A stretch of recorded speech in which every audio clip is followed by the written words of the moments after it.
So, hi everyone, welcome to the Layer5 community meeting. It's great to see all of you here. We always begin all of our calls with the introduction of our newest members. And today, let's begin with Craig, who's here with a presentation we'll be hearing in a while. So, Craig, why don't you introduce yourself to the community over here? Oh, thank you.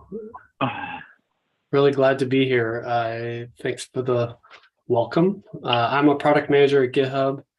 My interest is in helping more and more people contribute to open source communities. I've been involved in various open source communities for the last 12 years now, starting with Hadoop and that ecosystem, moving on into OpenStack, and the last 6 years or so in the Kubernetes community. And I now work at GitHub on tools for developers. Thanks for having me. Welcome to the community. It's great to have you here. Yeah, Craig, that's a lot of open source scars. There's a couple of lacerations.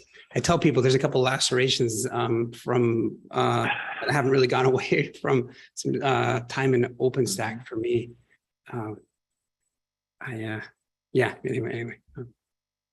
Well, one thing I'm just very happy about is that all of those projects are still in use and useful to many, many people.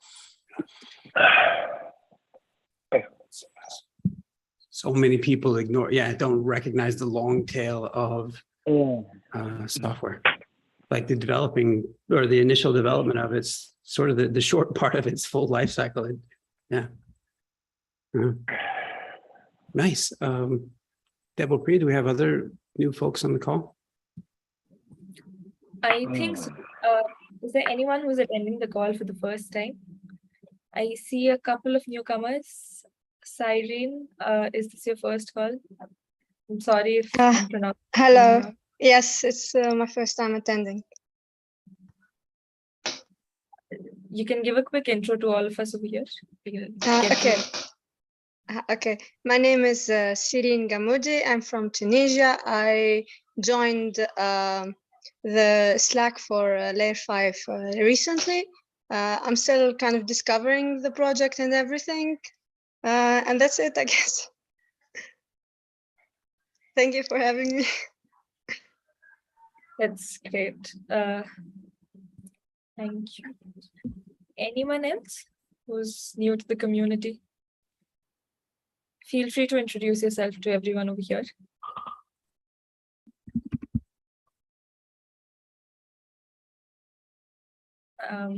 I don't see anyone new yet, but if you want to introduce, you can go ahead right now. Yeah, nice. So in the best of ways, there's this, it's like a rite of passage, this initiation, this hazing that happens for people who are here for the first time. There's some sarcasm that's generally thrown at people just to catch them off guard. It's done out of love. And so Innocent, Ahmed, have either of the two of you been able to introduce previously? I see Mr. Phelan is on as well. Now's your chance to say a quick hi. Grab that 30 seconds of internet fame. Got a Mr. Young is with us as well. Hello. Thanks, Lee. Hello, everyone. Oh, very good. Very good. And then just by way of getting, just your favorite color, it's sort of, if you guys want to offer that up. If you can't tell, mine's green. No, I'm just kidding. The colors weren't chosen by me. Purple, very good. Transparent, nice. And always the yellow. Nice, all right. And by the way, some of the, outside of sarcasm, there's a lot of corny jokes that go around as well. So brace yourself. But with that, Debopriya, back to you. Yep. So I think we can begin with the agenda items right now. Cool. So the first topic is by me. So I wanted to talk about our community profile badges. So basically, there's a link in the meeting minutes. I'll share the link in chat for everyone to access it. On the Layer5 website, we have the members page, which is the list of most of our community members. This is to get your profile on the member page. It is like a sequence of the community contribution ladder. And one very interesting thing about this page is that we recognize your major area of contribution through badges. So we have a filter here to basically sort people on the basis of badges. And this is a sort of recognition given to people who have been associated with a particular aspect of our project for a long time. So here's the Mashery Badge. We have a couple of badges over here. So this is a very great way to showcase your area of interest, to showcase what projects you've worked on. You can gather as many badges as you want. You can actually gather all of them if you've worked on all of our projects. So this is a great way this is one step up the contribution ladder that I was talking about.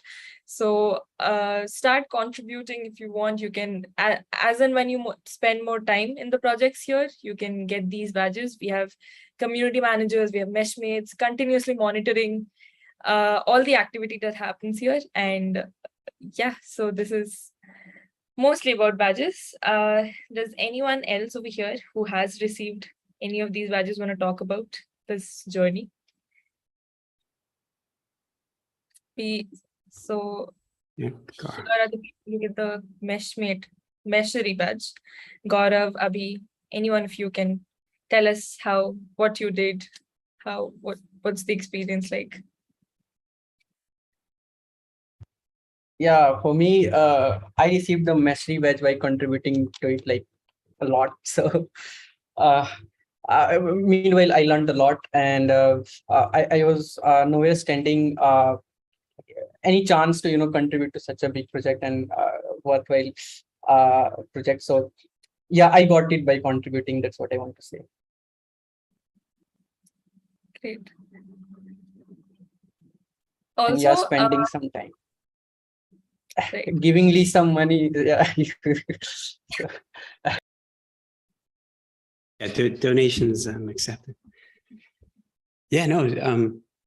Yeah, I guess the point. Yeah, collect the whole set. There's a few meshmates that are on the call. So there's some meshmate emerituses or emeriti that are on the call as well.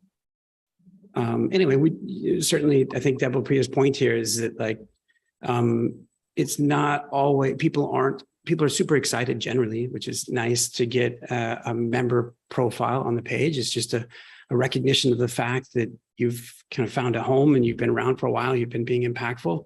There's a collection of folks here that can't help themselves but help others. And we acknowledge them as meshmates, and they enter into a formal program, the meshmate program, to like pay it forward to help people kind of get traction on a project. And whether that's through code or like a litany of any other non-code things. I think it takes longer to describe the non-code things than it does the code things that happen around here. This is one of them. These badges are created by the community. So anyway, there's just tons of stories, tons of blog posts that are out there for folks to read. We'll have to see if anyone's got the whole set yet or not. I don't know. So other than that, what's next?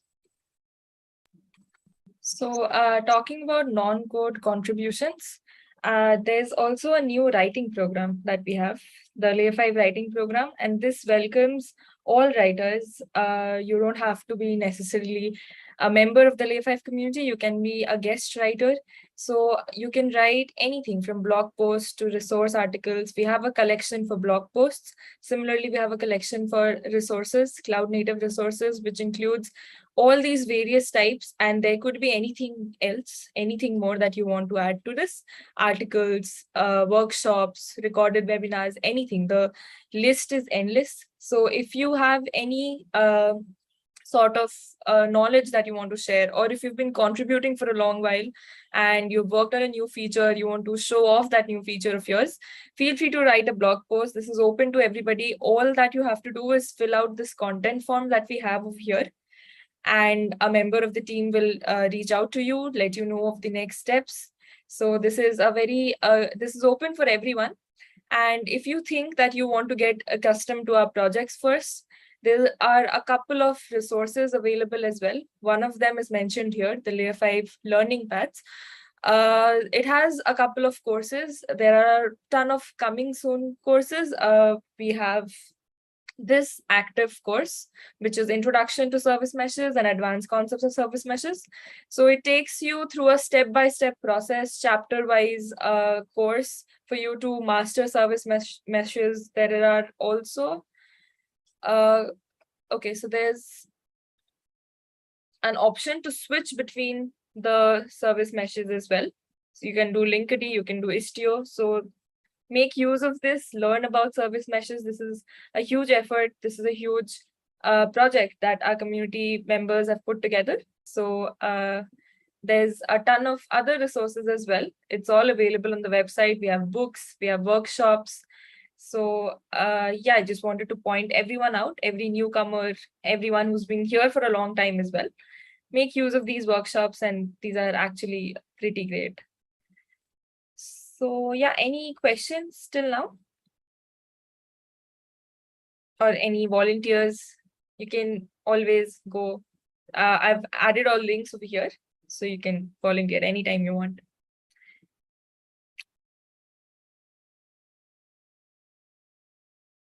Right. Okay, so moving on, the much awaited topic of ours, a presentation of GitHub Codespaces. I've been very excited for this one, and I'm pretty sure everyone else over here has. So I'll hand it over to Greg. You can take it forward with your presentation. Thank you.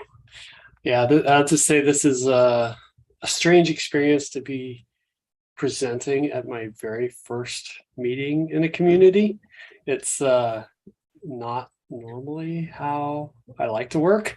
I usually want to get to know what's going on in the projects, make some contributions, have some relationship with folks. I mean, happily I know Lee and I know Ruth, but I don't have deep relationships in this community. So I really appreciate y'all welcoming me here, and I'm sorry to take up a bunch of time, but hopefully what I have to share is useful.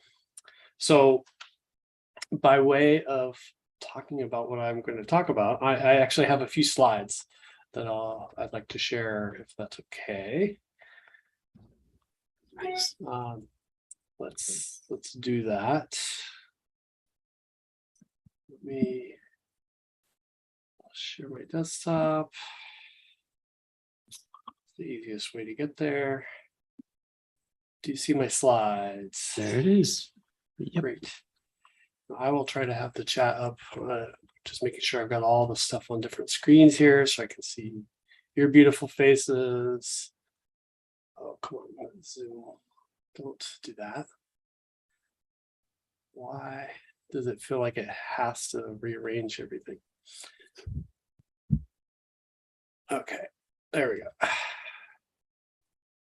So what I want to talk about is some things we're doing at GitHub whose intention, that makes it like a person, but our intention is to make it much easier for an even larger audience of people to actively participate in open source projects. And it sounds like one of the reasons that Ruth suggested that I come and meet with y'all is that this community has that same goal. And so her assertion is that we're kind of aligned, and I want to test that through this conversation that what we can have now. And I'll start. I already did a quick introduction at the beginning, but I'll just kind of tell you what my role is. I'm a product manager at GitHub. I focus on Codespaces, which is a product we're going to talk about now, and how Codespaces works for open source communities. And that's a brand new thing. So I'll get into that. It isn't really here yet in terms of being available to everyone. That's happening later this year, and I'll get into that as well. I'm now in the Layer5 Slack, so I'm intending to be an active participant in the community. So you can definitely reach out to me there. And I'm also Peters Craig on Twitter, and my DMs are open if you want to reach out there. So my thesis is this, that the world has amazing, complex, huge, and terrible challenges in front of us as we grow and get more complicated and emit more carbon dioxide and basically just do more stuff without thinking about it. And my contention is that in these open source methods that we are developing, I mean, this is still in my view, really the beginning of a journey for the human race with working in the open. And in order to address all of those kinds of challenges and horrible things that could happen if we don't do the right things, we really have to harness the ingenuity, the power, the backgrounds, the different points of view of a much, much larger swath of our species. And that's a very kind of optimistic view, I'll have to say. And I'm making it's kind of a naive point of view also, but I also don't do it from a place of kind of ignorance. I really do believe very strongly that, I have my dark days too, but I believe that we can solve a lot of the problems if we harness everybody. The problem is that today, these open source ways of working aren't accessible to everyone. In fact, a very small swath of us are working in these kinds of communities. And there are a lot of reasons for that. One of the things I see that makes me very happy in this community is that the sort of ladder is intentionally accessible, but that's not true in a lot of communities. There are a lot of gatekeepers, and we need to get rid of that. But there are also a lot of sort of conceptual, technical, and resource access challenges to open source communities. And those are the ones that I'm going to sort of focus on today, less the cultural. I'm bringing up product from a company, and that's feels funny, right? Like it's like we're a for-profit company. We're a part of Microsoft. I want to acknowledge that right up front. But our strategy, I believe very strongly, is it's compatible with this vision for getting things together. And what we want to do is we want to make everyone able to contribute to open source projects using tools that we provide through GitHub. So let's dig in a little bit to the specific blockers that I want to talk about today. So one of the things when people come to open source projects one of the challenges when we're talking about software projects that people have is a lot of people I talk to, their computers can't even install the dependencies that are required. And that's a big hurdle. If you can't buy a $1,000 laptop, or God forbid, if you need to compile Kubernetes a $2,000 laptop, how are you going to work on it, right? Like that's just a fundamental thing. Then the next thing is you go look at the README, and many of us in the open source try really, really, really hard to make READMEs accessible. But the reality is that the hurdle from where people come from to actually reading and understanding a README is very high. I'm just seeing the chat. Is there some challenge? Are people able to see my presentation? Some of us are less challenged than others. No, so I'm messing with Adina. Adina, Craig is sharing. Should I unshare and reshare? maybe that's a challenge. Sure. You're still on, yep, All right. that's good. You're on the open source blockers slide, if that's, Yes. Okay. So let me just reshare and see if that does the trick for Adina. I just want to make sure that we're not leaving anybody out. Okay. Adina, can you see my screen now? Yes. Okay, great. It's all. Thank you. Fantastic. So where I was talking about we'll look at an example in a minute, but there's a big hurdle for a lot of people coming from wherever they are to even understanding the first lines of many READMEs. And it's really hard for those of us who are deep into open source projects to really understand the depth of that challenge, because we just make lots of assumptions about what people know and come into it, and that's natural. And then as you get even deeper into projects, Git is an incredibly complex distributed content management system that assumes a bunch of understanding and knowledge. Have you ever tried to do merge conflicts and handle those things? Like, that's just a normal situation that comes up when you're really getting into it. And so these are real challenges that we're trying to figure out and build tools and systems and ways to reduce those barriers. So let's just take a look at one example. Kubernetes is a classic example of an incredibly complex project. And lots of people have worked very, very hard to make Kubernetes as inclusive, welcoming, and accessible as possible, right? And so this is kind of how you get to contribute to Kubernetes. The first thing you see is this nice markdown document that talks about communication, the GitHub workflow, opening a pull request right away. A GitHub workflow. I mean, it's interesting. It's nice for us that our product is mentioned right away. Like, that's fine. But a pull request, a code review, best practice. Like, these are kind of deep concepts for people who are just really getting started. Like, you even go into communication and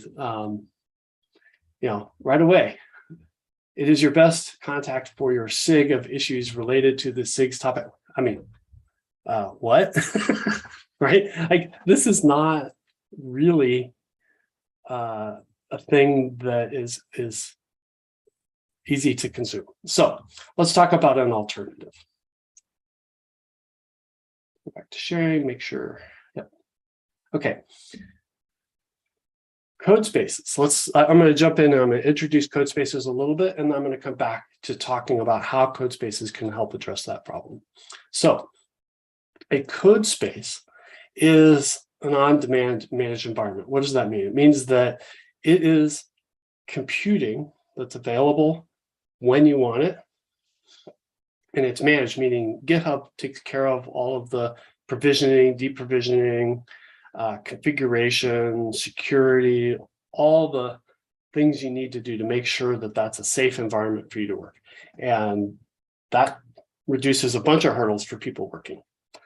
The next thing is that it's customized and personalized. Customized, we'll talk about that fairly extensively as we work forward on this, if this is something that makes sense to the community. But customized means that Codespaces behaves the way it needs to for the project. So a Codespace is a development environment that will have all of the dependencies that are required to do development work in a given project, all of the tools that are required, and all the configurations and services and everything else that are required to be productive right away in the environment. And that means that the README, so all the steps you need to do to your local development box, the step-by-step, understanding what apt is, understanding what brew is, understanding how to configure testing tools. You don't need to do those things just to get going, right? Those things are pre-encoded in the Codespace. And then personalized means that Codespace behaves the way I want it to. So We support multiple ways of developing, but the default is Visual Studio Code, which is default for many of us as developers. And the Visual Studio Code will automatically load my preferences, my extensions, the kinds of tools that I like to make Visual Studio Code my preferred environment. And so Codespaces will automatically use all of those things. And then because it's in the cloud, it's available everywhere. So the on-demand means that I don't have to pay a bunch of money up front in order to get it. It's not a big hurdle. I can do it whenever I want. It behaves the way I want for my project and for me, and then I can use it anywhere. I could be, we have members who have used it because they've been fleeing conflict. They have had to leave their desktop development machines behind in conflict zones. And then they just pick up their friend's laptop when they've gone to find a safe place to be, and they can pick up their work. They just log into their Codespace and they're ready to go. So what does that look like from sort of what are the pieces and parts of a Codespace? So it's a full development environment, not just the editor, but it automatically pulls down all the source code. So new people coming to a project don't have to understand what a fork is, what git clone means. Like right away, all the code is laid out there. It's got all the runtimes and packages you need to actually run it. You can have the debugger and all the tools tightly integrated and set up ahead of time. It's got the terminal, any extensions, all the configuration is sort of all prepackaged and ready for you. Turns out when we talk to a lot of maintainers, a huge amount of the maintainer's job is helping community members with these just initial setup challenges.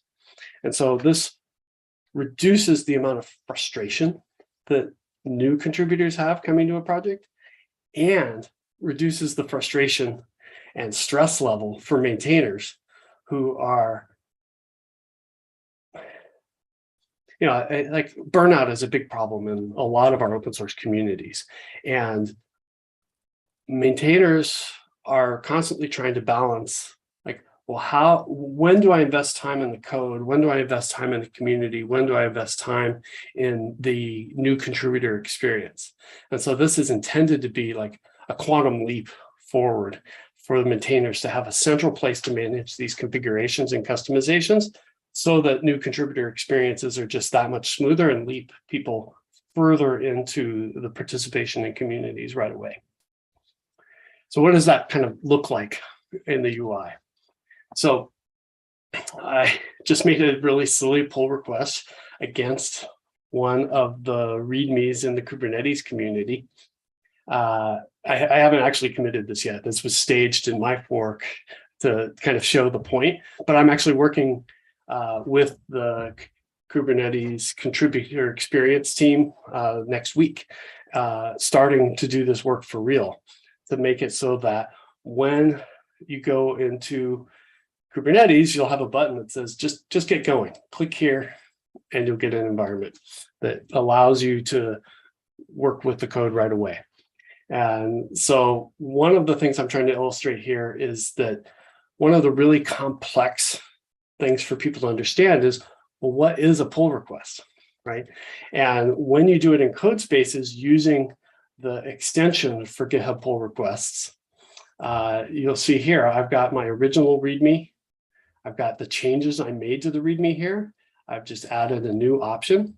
And I say, well, if you just want to get going, starting with coding, and I've put in here a block that says just open in GitHub Codespaces, and it's got a badge. So it'll be like a button that you can click on in the README, and a URL here that just starts a new Codespace pointing to the branch and the repository. And then here, I've created a pull request in the extension in Visual Studio Code. It says I'm making a change from my fork against Kubernetes. This is just a whole lot easier for a lot of users when they're getting going than learning the command line. You can do all of this directly from the command line as well. And you can see I did this in an environment where I actually was just validating that you could actually, this is just a basic 4-core machine in Codespaces, I actually used the command line and did make Kubernetes. So I validated that I could build everything easily in Kubernetes there. And what does that look like in the end? It looks like a link. So imagine this from a new contributor's point of view. To start using Kubernetes, read all this documentation, or to start developing in it, you just click on this button and you've got a full development environment with all the tools, all the dependencies installed right away. Instead of spending, a workshop and hours trying to understand it, you've got that going right away. So I've hit that up. So I think I hit a lot of these points already, but the idea is that for a maintainer, you can create a smooth contributor experience. You get fewer issues about setup. One thing I didn't touch on is that the idea of Codespaces is that they're discrete environments intended for specific tasks. So I can create a Codespace on the main branch, on any other branch in a repo, or I can create it on PRs. And what Codespaces will do is it'll automatically pull the branch and apply the pull request to that code. So as a maintainer or a reviewer, super easy. I just create a Codespace on the PR, and not only can I see all the changes to the code, but I can test them in a running environment with everything set up. And that makes PR validation both much easier, but also much safer, because I'm not downloading unknown code from an unknown person to my local development box. And what that means is that I can work across many different open source projects as a maintainer. So my path from being a new contributor to being a maintainer in multiple open source projects is also much accelerated. So let's then, I'm trying to look at the time, make sure I don't take too much time. Today, Codespaces isn't available to everyone. That will no longer be the case. That will no longer be true later this year. We're making Codespaces available to every developer on the planet, and you'll have a certain amount of usage of that for free. So we're actually, the amount, it's going to be quite generous. It's going to be more than 100 compute hours per month for free. And then there'll be a nominal fee for compute once you get beyond that, and a certain amount of storage available for free to every developer on the planet. And that's going to, our vision is that will make anybody who's working anywhere in the world have easy access to super powerful computers. And if we work in open source communities to make these configurations right, to have great experiences in a huge number of open source projects right away. And the idea there is then we'll have this like beautiful, harmonious approach to not only having great tools for all of us maintainers and people who are already active in projects, but to have on-ramps for more and more people so that we can harness the energy, the backgrounds, the points of view of more and more people. And so what I'm asking of y'all is to think about this. Today we're learning about Codespaces for everyone. What I want to do is I'm taking nominations for open source projects. And what I can do is I can sort of jump into the future and make Codespaces free for now to everyone who's a part of GitHub organizations.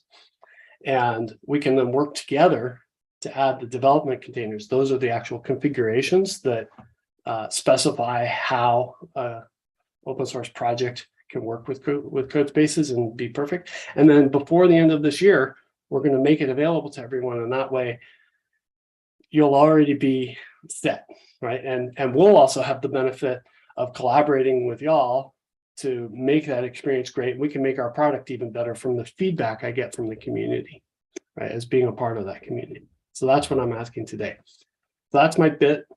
What I'd love to hear is what people think, what we could do to make it better.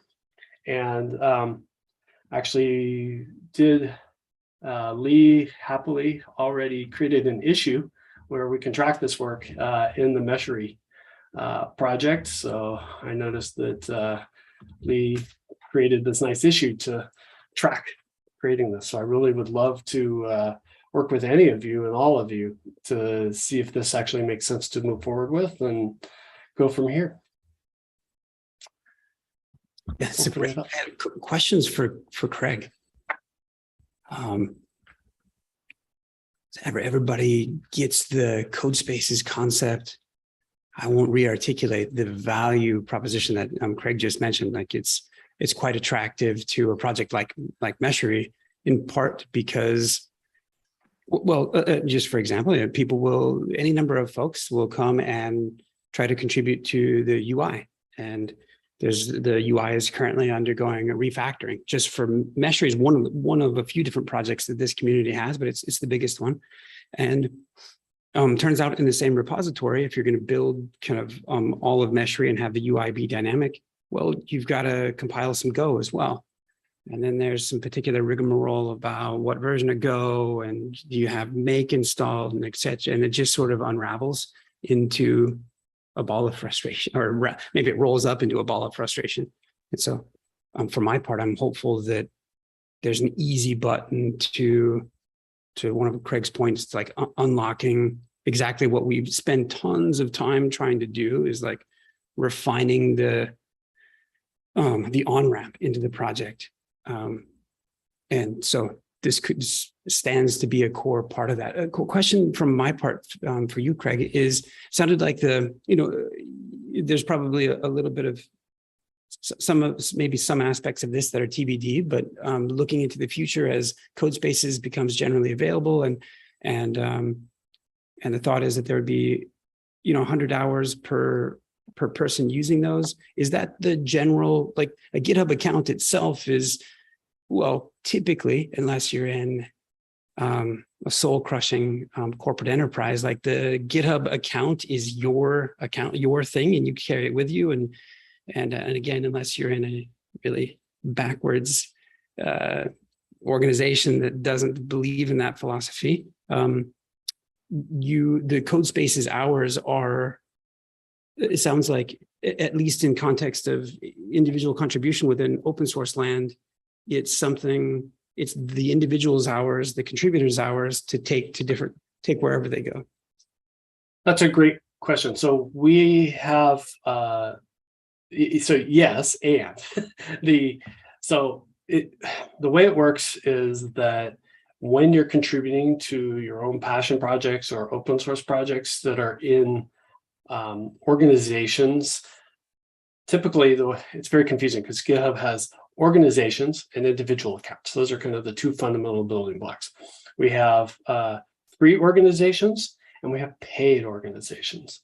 So we make money off of enterprise organizations, and we try to enable free organizations and work with open source projects to have either the free organization or whatever level of organization makes sense for their organization.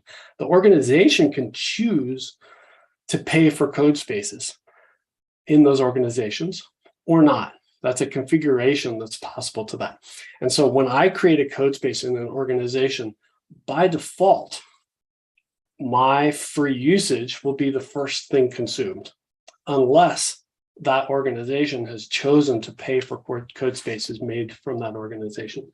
So enterprises typically pay for a plan that will allow them to pay for Codespaces for their employees' work, whether that's, like you said, you brought your own GitHub account and identity and all of that with you, which is, I agree, not the soul-crushing approach. I happily work for a company that definitely doesn't do that approach. I brought my account with me. Or a new account that's specific to and managed by that enterprise. But for users outside of that enterprise context, they typically have their own individual account, and they can then either work in other organizations, open source organizations, or in their own repo, in which case they will consume those free hours on those repos. Make sense? Yeah, totally. A couple of other folks got their hands up. I see Matt's got his hand up. Matt. Hi, hi everybody. With the caveat that this is actually my first meeting, I want to be brief, bright, and gone because I want to listen first, but I didn't see any other hands up.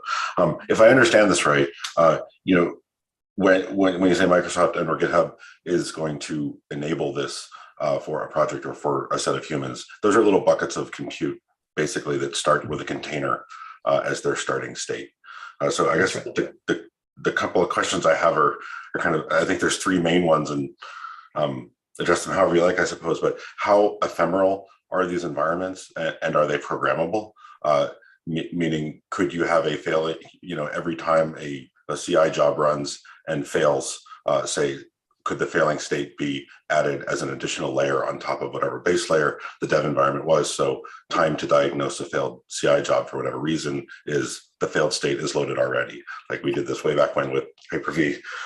Second, how many cores and or how much memory and or CPU architectures are available? With edge computing, particularly in the service mesh space, we're going to see the prevalence of ARM and other non-x86 architectures.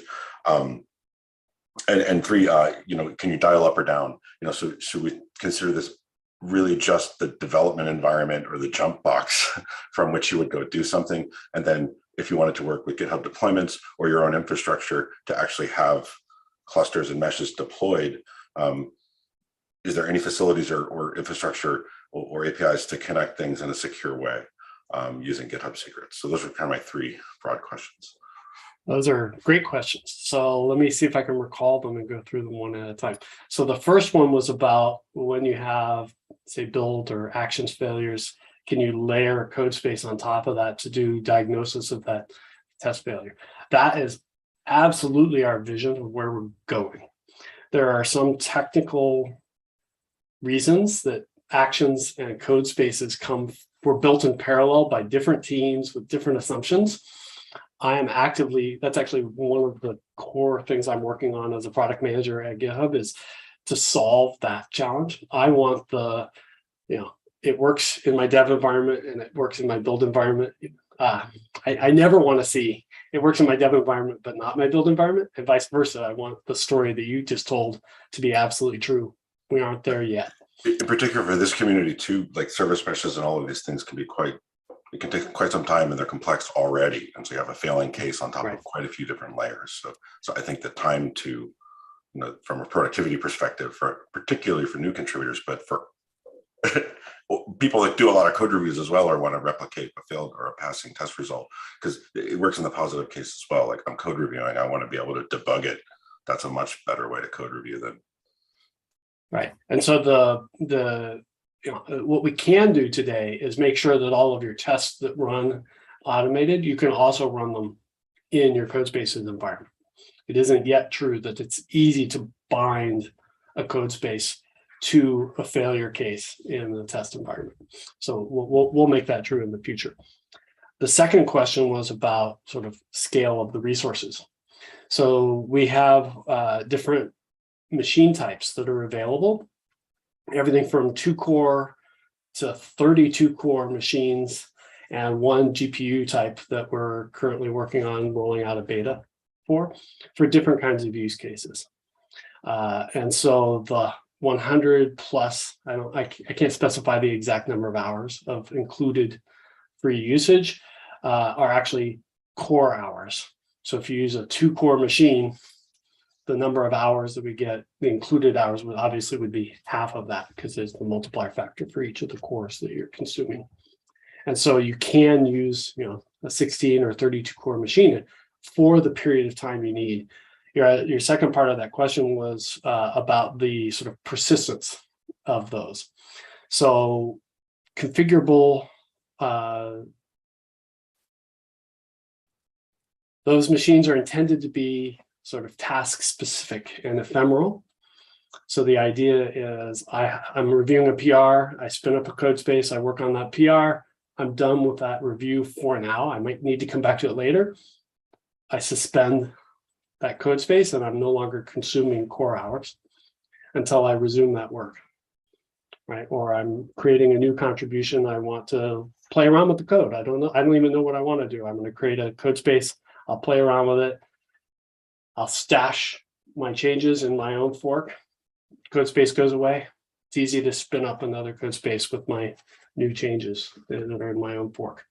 And so we also have a configurable automated timeout. Like I have one open and I am not active in it. Maybe half an hour, it'll automatically suspend. And then it's easy to resume that from any point in time. So The life of the you can code space, you're control. keeping an ephemeral volume that's bound in. And then when you That's torch the correct. code space, the volume also goes away. Cool. Exactly the implementation, yes. And then we mount that persistent volume into the container when it's spun up. For your third question, not enough coffee. Remind me your third question real quick. So the third one was loose because I didn't finish it. I figured I was going too long already, but how observable is this? What points of observation are there? Are you exposing metrics? Is there an API to get at that? How do we know what's going on, and how do we build tooling that integrates with this so that we can visualize it either outside of GitHub via GraphQL or some other API endpoint, or something baked in? Yeah, that's a area where we do have APIs for understanding what are going on with Codespaces and doing a sort of create and destroy and suspend kind of operations. The reporting is an area where we do have some maturing to continue to do. We have a billing user interface where you can get reporting about how many, which users on which repos consume how many core hours and that kind of thing, but it isn't as capable as we'd like yet.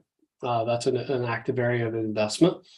You did also ask about seats. No, I more meant like I'm a dev. I'm in my environment. I'm maybe running some stuff. Is me observing the totality of that code space from the various things I might observe? Is that on me to do myself from within the code space, or is there sort of monitoring, like how busy is it? Did some script just do a while one loop, and like how do I know what's going on? As if I would if I were running a VM locally or a container locally, I can from the side or outside of it diagnose what's going on. Again, I want to be brief because there's a lot of people here.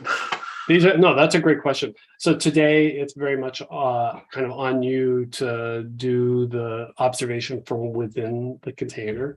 We don't have a lot of tooling yet for sort of outside doing monitoring of the resources consumed and which processes and so forth.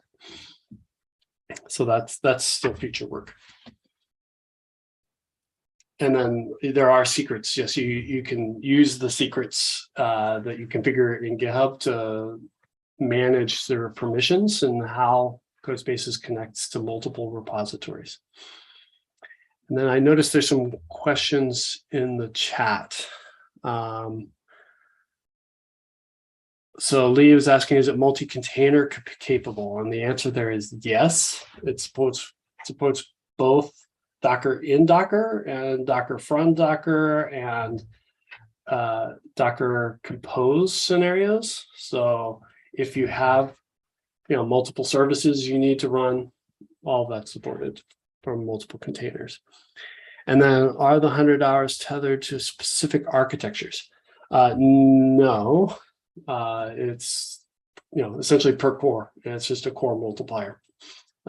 Today we're only supporting the x86 architectures SKUs, but plus the GPU SKU that we are right now in a closed beta for, but there will be additional architectures in the future. And then do all the extensions of VS Code work? The answer to that is that our intent is that they all work. Have we extensively tested every one? It's an open marketplace, and so it's just not practical to test every single one, but there is nothing special. In fact, one of the things I didn't mention is that there are basically two ways in which to work with a code space. It's really just a remote development container, as I'm sure Matt has defined. And that means that I can either work in the web browser-based IDE, or I can connect remotely to that dev container that's running in the cloud, either from my VS Code running locally, through SSH, from my local Vim or Emacs, or whatever my editor of choice is that supports remote connections through SSH into that environment. Live share does work. Are we implementing this in the open? No, actually. I'll be very clear that there are pieces of this that are open. So we have collaborated with the Visual Studio Code. Well, there are parts of it, right? Visual Studio Code is an open source project. There's also the specification for remote development containers that is now been pulled out of Visual Studio Code and created as an independent thing at containers.dev. You can go find the specs and the reference implementation for the CLI. Codespaces actually uses that reference implementation of the CLI under the hood.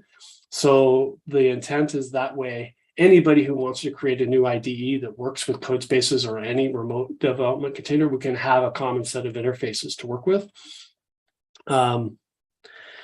And then I think that's it. I want to make sure we leave time for the rest of the agenda. But please do reach out to me directly and we'll work together on this. Thank you all very much for your attention. Well, you got everybody hot and bothered, Craig. We got some excited folks. So like Craig had said before, no doubt a few of you have some questions. Craig is in the Layer5 Slack. And so he's also in a bunch of other Slacks and some Discords and probably some IRCs and everything. And so, be patient with him if you pop out a question. If you do, please do so in a public forum so that others can benefit. But man, this is good. So to wrap this up, there's like Craig had said, there's an open issue open for a volunteer or 2 or 3. Maybe a good learning opportunity for a couple of folks. As we go though we'll want to capture notes collectively about the experience, about good things, bad things, and facilitate that, get that feedback to Craig. And so, yeah, Meshery in particular could be, stands to be potentially novel in some areas for Codespaces to the extent that we go into Kubernetes and go into service meshes and go into WebAssembly filters and or touch on a few things that maybe some of the other projects aren't touching on just yet, but ultimately will. And so for my part, I can't wait to break Codespaces. I'm just excited. All right, fair enough. Music to my ears. Yeah. Debopriya, what do we have next? So next up, we have a demonstration of Meshery Docker extension by you and Aditya. So you guys will share the screen, right? Nice. Yeah, sounds good. So we've got about 7 minutes left. Jared, who was on the call earlier, he did a video recording about this, and so we might have to get his recording out in the hands of people. So very briefly, I'm gonna do a quick introduction, and then Meshmate Chatterjee is going to speak to the rest of it about his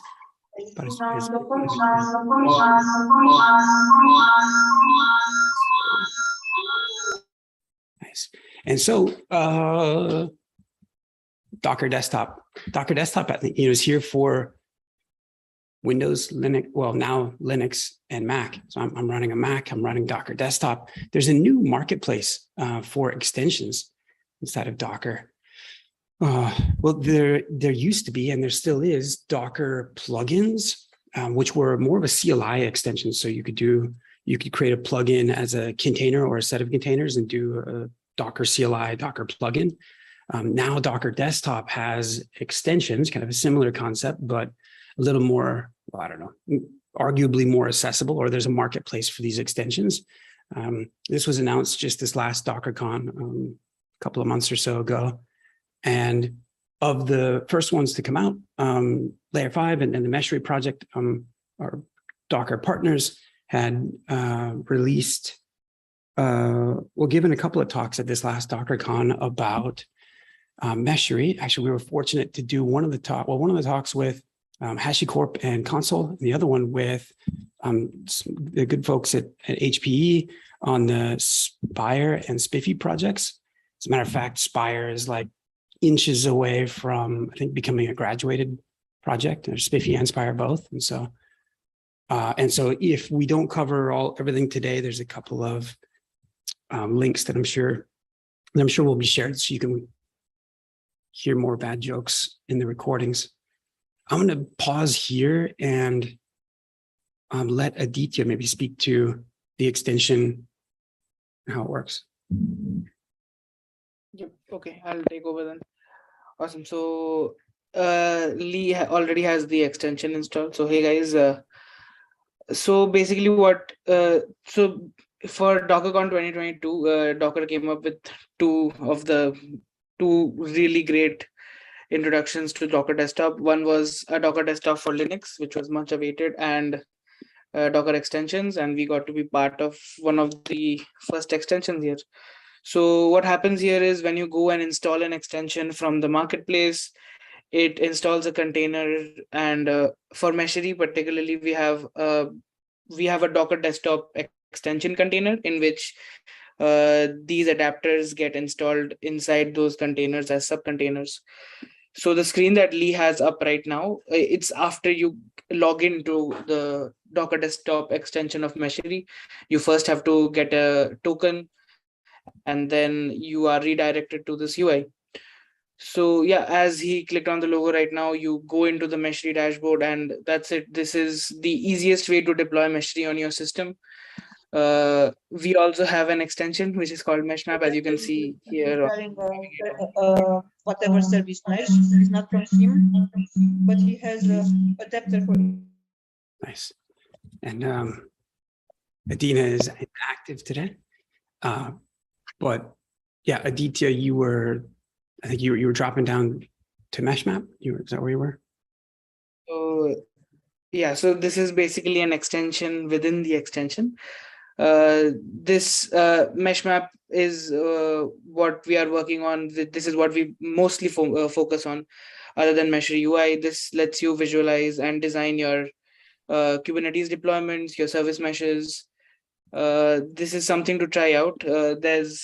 I'll drop in a link to the form that you guys can fill up to be on the waiting list for this.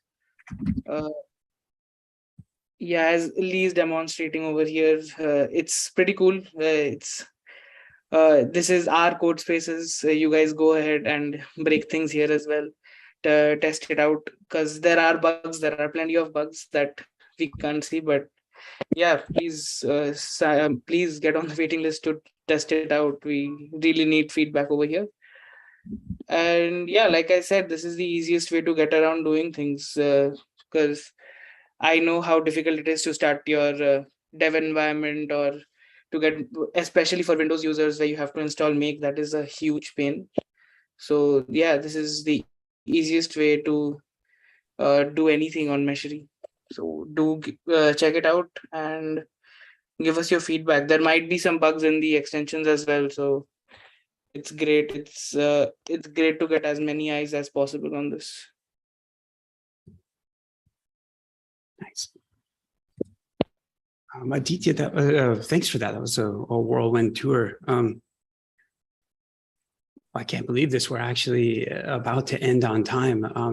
Debopriya, did we miss any quick questions in the chat or anything else that we wanted to convey to people today? We don't have any questions on the Docker extension as of now, but I think we are open for questions. So everyone on the call, if you have anything to ask, now's the time.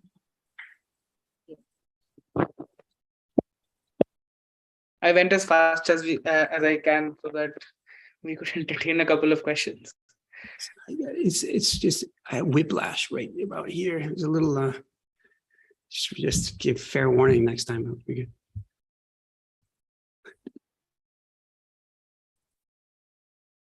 Yeah, nice. Good. So hey, so I don't know, just as we go to wrap up, it had been some time since we had a Layer 5 community meeting, and it's really nice to have Craig join to help kick it back off. It certainly brought in some folks who are interested in Codespaces. I suspect there's already 1, 2, or 3 folks who are volunteered on the Codespaces issue for Meshery, and so with any luck, we'll have that single click button, at some point soon. Good. Other than that, next week looks like at least near as I recall, looks like a regular week. There's the website's call on Mondays. There's about 6. I think there's a seventh website coming that's curated within the community. That one's on service mesh patterns. And then Meshery dev meeting, Meshery CI meeting, and hopefully we'll get back into a cadence, probably a monthly meeting for the community meetings. Is that about right, Debopriya? Aditya? Okay. Yep, that's what we are aiming to do. At least once a month community meeting. Yeah. Fair enough. Debopriya, anything that we missed? We're like on time, so I think we can cover all of these topics in the next community meeting, which we'll have pretty soon. And guest speakers are most welcome. Like that is what our plan is for all the community meetings that we have. All this sort of presentation, it's really enlightening. We had a really good time today learning about Codespaces and Meshmap. So yeah, looking forward to more such sessions soon. I think that's all for today. Thanks so Great. much. Very nice to see you all. Thank you, everyone, for joining. Thank you. Bye, guys. Bye. Bye-bye. Bye. All bye. Yep. Bye, everyone. Bye, everyone.